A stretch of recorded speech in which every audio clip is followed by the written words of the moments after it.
Holyoke, Massachusetts, near the first level canal, and we're at a place called the Hampden Cotton Mill. At least in 1853 it was named that.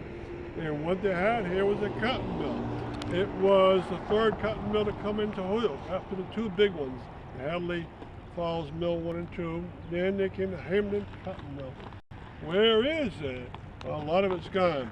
So I'll tell you the story about what happened to the mill along the way in history, and also I'll tell you about what's left. I'll do that first. Go in the distance, you see the warehouse? It says the warehouse, and that's a modern rendition of an old-time storage place. That building, 4 stories high, was the place on which the freight train would come up, deposit the goods inside of that building for storage when needed, including the cotton and all chemicals and all dyes they needed. And then when the finished product is ready, they again bring it to that building to be shipped out on the train that's going to go outwards. So that was the in and out shipping dock and storage location. It's very fancy for such. It has a tower on the top of it. It has a cupola on the top of it. It has one end with a nice little triangle piece on top of it. Stable. And so quite nicely they've done that. Now, in front of it, you have another building, and I'll tell you how production actually went. So that far building was not production, but the production happened in the following ways. That far building was a place where they picked through the cotton and cotton wraps. So they'd make blends of new cotton and old cotton together, and it was a great system. There'd be a lot of picking rooms there. It was a lot bigger right in front of, bigger place right in front of where you could pick more and more. What they do next? Well, they went over here, and there used to be a big building over here. And what would they do next? They would grind up the cotton and then try to get it ready somehow to have some kind of consistent shape. They can make clothes, they can make yarn, they can make blends of cotton and other products together, and then you bring it to this side over here, and over here they had multiple levels of dye rooms. They would dry it because it was just in a boiler of water, but then they went to dry and then dye. So dryers and dyers were over here, and you could put any kind of dye you want onto it. And then lastly, back to the last building over here. Oh, it's not there anymore.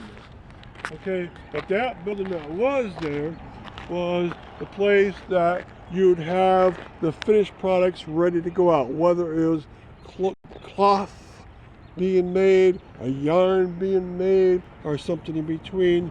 They would be ready for shipment going out. Okay, so what do you have around this area now? So I'll tell you that the next phase through. In building number 1, they have nowadays the warehouse, a social function hall, which is a restaurant and so forth. In the building in front of it, they have a storage location.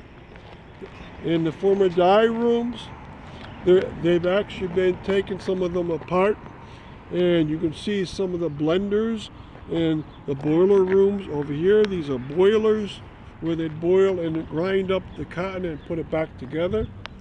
So you had boiler rooms, and then so this last building was the largest one of all, 4 floors high, and it was where administration was, where storage of the finished product, of course, like I mentioned. And they also met with customers here, and this was a place overall that did a great job. Now let me tell you about their history. And I told you some of what it has been. This last piece has become a museum also.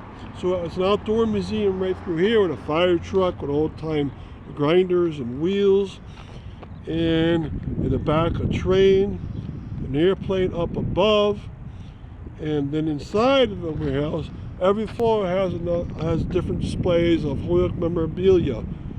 And it's quite beautiful. If you've never gone in there, you should actually go in there and enjoy that.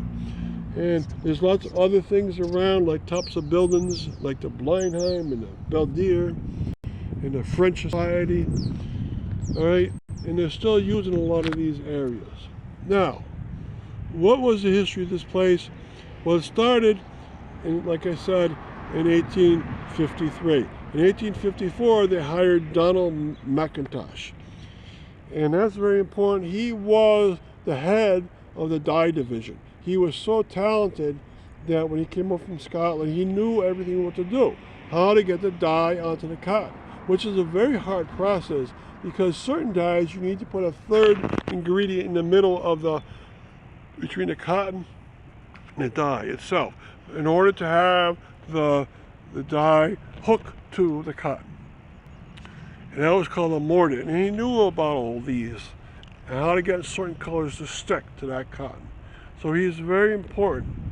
Now, he worked for this company for a while. And then, what they do? They fired him. I don't know why they would ever fire him, but they did. So, what he did, he was fired in the year 1868, 11 years after he started his job. And what he did, he started up his own business. First in the back of this one, and then in Northampton, and then along the second level canal and a small business. And then in 1888, 20 years after he's fired, he bought this company, the Hampden Cotton Mill, and he turned it into the McIntosh Cotton Mill. And so he did what a lot of fired people would love to do. He bought out the old business that he worked for. And he made it grow and grow greatly. And it grew through the decades. It lasted into the late 1940s. And so this company was 90 years inside of Holyoke. And then they finally left. After that, it became a few other things, like a chemical treatment company, so forth. So it was always used. All right, so we're going to do a 360